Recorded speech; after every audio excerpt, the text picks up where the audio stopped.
ازيكم عاملين ايه؟ وحشتوني جدا جدا جدا، وان شاء الله تكونوا ارتحتوا شويه في الاجازه واستمتعتوا بالعيد واللي لسه عندها امتحانات خدت نفس كده وهترجع ان شاء الله. وبالنسبه للبنات العرايس اللي قدامهم افراح وحاجات، ان شاء الله يا رب يتمم لكم على خير. النهارده احنا في الحلقه السادسه، متهيألي الحلقه السادسه من برنامج العروسه، اللي قلت هيبقى برنامج متخصص للعروسه، وصفات وحمام مغربي وحاجات للجسم وتفتيح وتقشير وحاجات للشعر كمان وماسكات وحاجات. النهارده حبيت اعمل فيديو على حاجه مهمه جدا جدا جدا جدا، وهي حمام العروسه ليله الفرح، الليله الكبيره. يعني دلوقتي الحمام المغربي اللي اتكلمنا عليه في اول حلقه ده حاجه تانية، والنهارده الحمام اللي هنتكلم عليه حاجه تانية خالص جدا. هما نفس الحاجه. يعني المره اللي فاتت اتكلمنا على الحمام المغربي وازاي يتعمل بالطريقه الصحيحه، وازاي نشتري المكونات ونعرف ان هي اصليه. النهارده هنتكلم على حمام العروسه بالذات. يعني الحمام المغربي الاولاني ده اللي هو لازم نعمله كل اسبوع، يعني حتى لو انا عروسه لسه مش عروسه بعد ما اتجوز، ده اللي لازم نعمله. انما في الحمام ليله الفرح بيبقى فيه حاجات، وبيبقى فيه مكونات جديده وحاجات ليها بتدي ريحه حلوه ومعطرات، وبيبقى ليه طقوس خاصه وحاجات جميله. دلوقتي هوريكم حاجه وهوريكم ازاي في وصفات او خلطات، حاجات موجوده بتتباع عندنا في المغرب بس هنا مش موجوده، ازاي نعملها. هوريكم كل حاجه دلوقتي. تعالوا اتعرفوا معايا على مكونات حمام العروسه اللي بيبقى في ليله الفرح، ونحضر مع بعض الحاجات. زي ما انتم شايفين يا بنات، دي مكونات حمام العروسه. زي ما قلت لكم حاجات فعلا طبيعيه وريحتها جميله وحلوه وتحفه. هقول لكم دلوقتي على كل حاجه ايه، وهقول لكم استخداماتها ايه، وان شاء الله انا مبسوطه، حاسه نفسي مبسوطه كاني فعلا هعمل حمام لعروسه او حاجه. زي ما انتم شايفين هنا عندي بالاساس الصابون المغربي، الصابون احنا بنسميه صابون البلدي، ده اللي عندي انا هنا مستخدماه، اللي هو بزيت الارجان، عشان كده لونه كده. عندي هنا الطمي المغربي زي ما انتم شايفين. عندي حنة طبعا، حنة، عندي قرنفل، عندي دم الغزال، عندي لافندر، او احنا بنقول لها في المغرب الخزامة لافندر، ريحتها بتبقى فعلا حلوه وجميله. عندي هنا ورد بلدي، انا حبيت اوريكم الاتنين عشان تعرفوا. انا جبت ورد بلدي عادي كده وطحنته وبقى كده باودر، لان انا هستخدمه مع الحنه كده. عندي هنا مية الورد، دي من الحاجات المغربية الأصيلة اللي عندنا في المغرب، بتحط فيها مية ورد وبترش في الأفراح وكده. وحبيت كمان أزود حاجتين موجودين هنا في مصر، ليه لا نستغلهم كمان، زيت الياسمين وزيت الفل، من الحاجات اللي ريحتها حلوة وبتعطر وجميلة. دلوقتي هقول لكم احنا أولا الحاجات دي وقت ما بتبقى رايحة العروسة تعمل الحمام، بنجيب زي طبق كبير وبنحط فيه الحاجات دي، وبتبقى مزينه ومرشوش عليها ورد وحاجات كده، بناخدها معانا زي ما هي كده للحمام، يعني كنوع ان دي اللي جايه تعمل الحمام المغربي دي عروسه وبيبقى معاها صاحبتها كمان. ممكن بنعمل حاجات زي اللي بنوزعها في السبوع، هنا بنعملها كمان في المغرب للصاحبات العروسه اللي بيروحوا معاها، وبنات خالها وبنات خالتها وعائلتها كده، بيبقى فيها شوي من كل حاجه، وبتبقى مزينه ومربوطه كده، بنوزعها عليهم. دلوقتي تعالوا اوريكم هنحضر الحمام بتاعنا ازاي، بما ان احنا ولو هنعمله في البيت او هنروح لاي حمام. هنا هوريكم ازاي نحضر الحاجه. طبعا في حاجه مهمه جدا نسيت اقولها لكم، الحاجات دي مش كلها هنستخدمها مره واحده، يعني في حاجات منها اللي هنستخدمها في اول الحمام، وفي حاجات اللي هنستخدمها كمعطرات وهتدينا ريحه حلوه. بس عايزه اقول حاجه مهمه بالنسبه للقرنفل، يا اما بنستخدمه باودر، هو بيتباع باودر، يا اما بنستخدمه، يا اما بالنسبه للبنات اللي ممكن مثلا تبقى عندهم حساسيه او بيتخوفوا ان يبقى عندهم حساسيه، هناخده زي ما هو كده وهنغلي ميه ونصبها عليه ونسيبها كده، نسيب الميه دي شويه عشان يسيب فيها القرنفل الريحه بتاعته كده، وناخد بس الميه دي هي اللي هنستخدمها. هبدا باول حاجه اللي هي هوريكم خلطه الصابون نعمله ازاي. اوكي، هخلي الورد والحاجات دي على جنب، والحاجات اللي هي بتاع الروائح والمعطرات هخليها. هنبتدي بالصابون اول حاجه. نسيت اقول لكم على حاجه. الصابون هنعمل معاه رشه ليمونايه. بس ليه هنستخدمها؟ عشان ما تخليش الحنه تمسك في ايدينا وتعلم في ايدينا.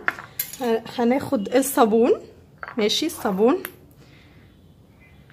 انا هخلط بس كميات صغيره اللي هستخدمها في مره، وهوريكم وفي نفس الوقت اوريكم الطريقه. واحط معاه شويه حنه. الحنه هستخدمها على مرتين، فهاخد منها شويه بس. ودي الحاجات الحنه اسمه ايه ده، لافندر والليمون بيساعدوا وبيخلوا الجلد الميت يطلع بسهوله ويطلع اكتر. هعمل عليهم عصره ليمون معروف ان هو ايه، مبيض وجميل وحلو.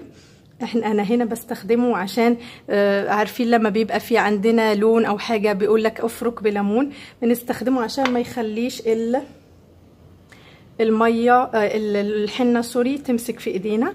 قلت الميه عشان افتكرت ان انا نسيت ما جبتش ميه عشان اخلط بيها الحنه والصابون. هجيب ميه دلوقتي عشان اخلط بيها عصره ليمون بس شويه. هجيب ميه بس عشان اخلط الحاجه، ميه تكون طبعا دافيه شويه مش كتير، لان اصلا انا حاطه يعني اللي هو بس ايه بحيث تتخلط فيها الحاجه. بس كمان محتاجين شويه ميه دافيه زي ما قلت.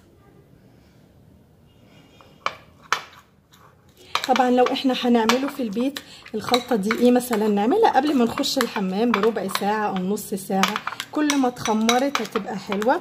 لو برضو هنعملها لو احنا في حمام بره ممكن نخلطها قبل ما نروح او اول ما نخش، على بال ايه ما نبل جسمنا ونقعد كده ايه في بخار وكده، تكون ايه الخلطه عايزه بس ايه ربعايه كده تتخمر فيها زي ما انتم شايفين كده.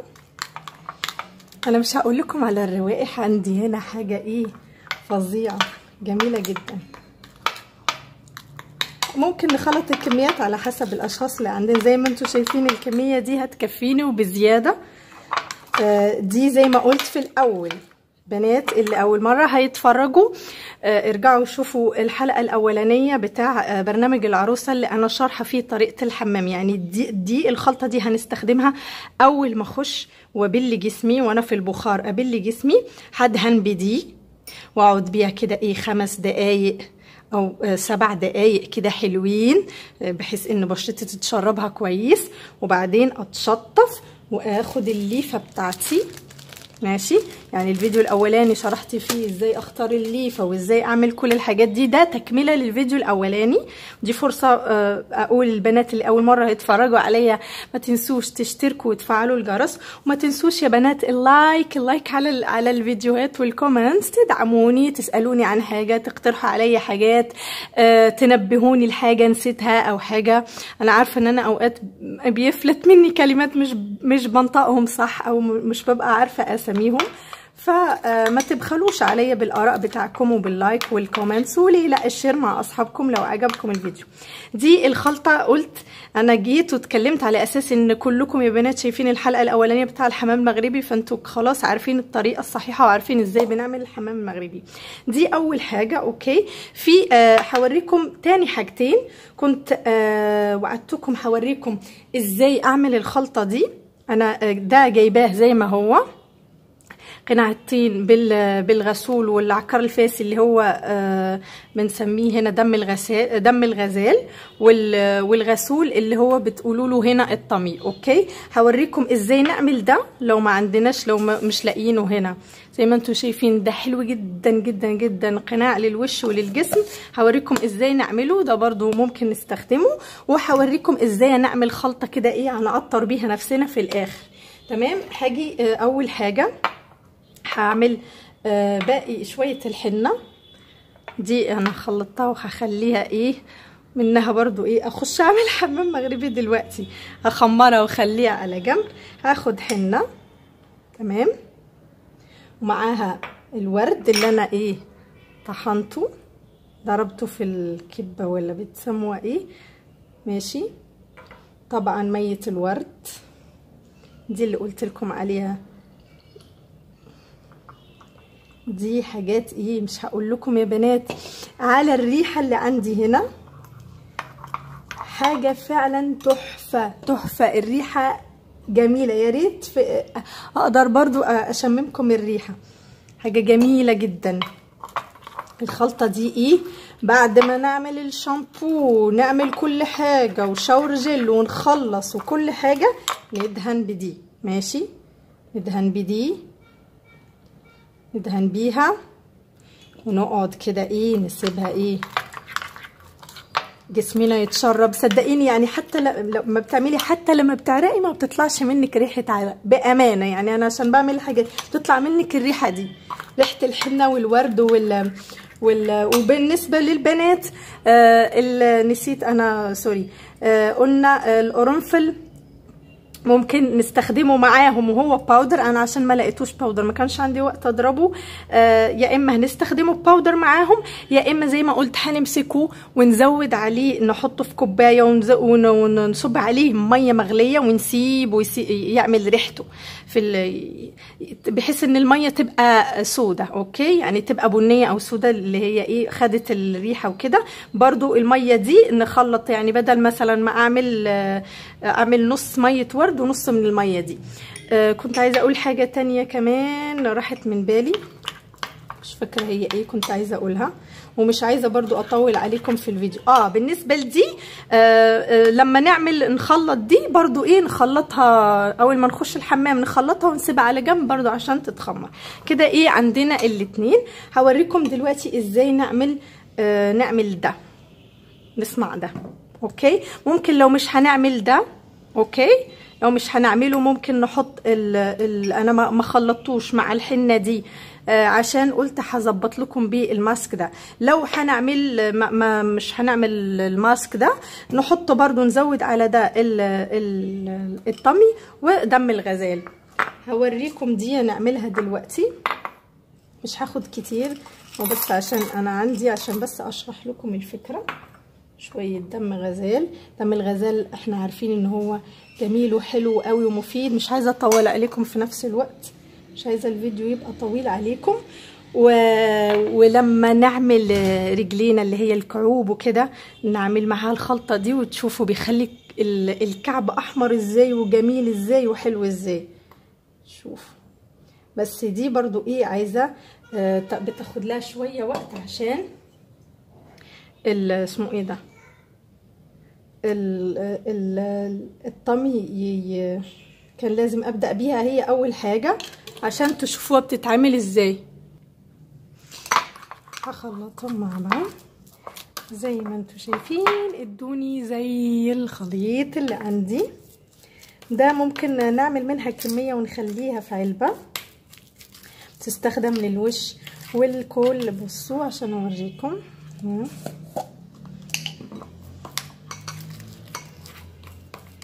بقى نفس الحاجة، بس انا محمرة عندي شوية زيادة عشان حطيت دم الغزال اكتر. مش هقول لكم على ريحته عشان انا ايه صراحة الحاجات ريحتها هنا جميلة وحلوة. ده ممكن نعمل منه كمية ونخليها في علبة زي دي كده ونستخدمها دايما، حتى لو مش هنعمل حمام مغربي، يعني لان الحمام المغربي بنعمله مرة في الاسبوع. ممكن لما نخش ناخد الشاور بتاعنا عادي ونعمل وشنا، ممكن نطبقها على وشنا زي ما قلت لكم. احنا في المغرب بنحب جدا كمان نعملها في جسمنا، وخصوصا في الكعب، كعب الرجل بعد ما نعمله طبعا بتاعه الرجل دي ايه لما بتعمليه بيدي. بصوا اذا انا صوابعي بس فتحت بيها الكيس واحمرت فبيدي لون احمر جميل قوي قوي لكعب الرجل. دي كانت الحاجات ده حمام العروسة، الحمام اللي خاص بالعروسة قبل ليلة الفرح، وضروري نعمله، يعني نعمل الحمام قبل ما نشيل الشعر، عشان هيفتح معانا المسام، هيشيل الجلد الميت اللي هو قافل على الشعر الصغير اللي بيبقى تحت الجلد الميت ده، اللي لو ما شيلناش الجلد الميت ده قبل ما نشيل الشعر، اكيد بعد ما نشيل الشعر ونعمل الحمام هيطلع الشعر الصغير ده، فهنبقى كأننا ما عملناش حاجة. بجد مش عارفه اقفل الفيديو، مش عايزه اخلص لان في حاجات جميله حلوه وريحه حلوه، والمكان يعني الحاجات فكرتني قوي بالمغرب. في حاجتين برضو انا هنا زي ما قلت لكم في الاول، ممكن بعد ما نخلص الحمام بتاعنا ونخلص خالص كله ونتشطف ونطلع، دي الوصفه دي بتاعت الورد والحنه والماء الورد وكده، تبقى اخر حاجه. بعد ما نخرج ممكن ندهن بزيت الفل، ريحته حلوه جميله، او زيت الياسمين ندهن بيهم، نعطر بيهم نفسنا. زي ما قلت لكم حاسه ان انا رايحه فعلا فرح. اتمنى لكم بجد السعاده، ويا رب يا رب يتمم لكم على خير كلكم، واللي اتجوزت يا رب يتمم لها على خير، واللي لسه بتستنى يا رب يا رب يتمم لها على خير. اتمنى ان الحاجات النهارده تكون عجبتكم وجميله، وزي ما قلت اللي مش عارفه الطريقه ترجع تشوف اول حلقه ان شاء الله يا رب. اللي اول مره تتفرج عليا ما تنسيش تشتركي وتفعلي الجرس عشان يوصلك كل جديد، عشان كل ما انزل حاجه جديده توصلكم ان شاء الله يا رب. اكون قدمت لكم حاجه حلوه. اشوفكم في فيديو جديد ان شاء الله، ومع السلامه.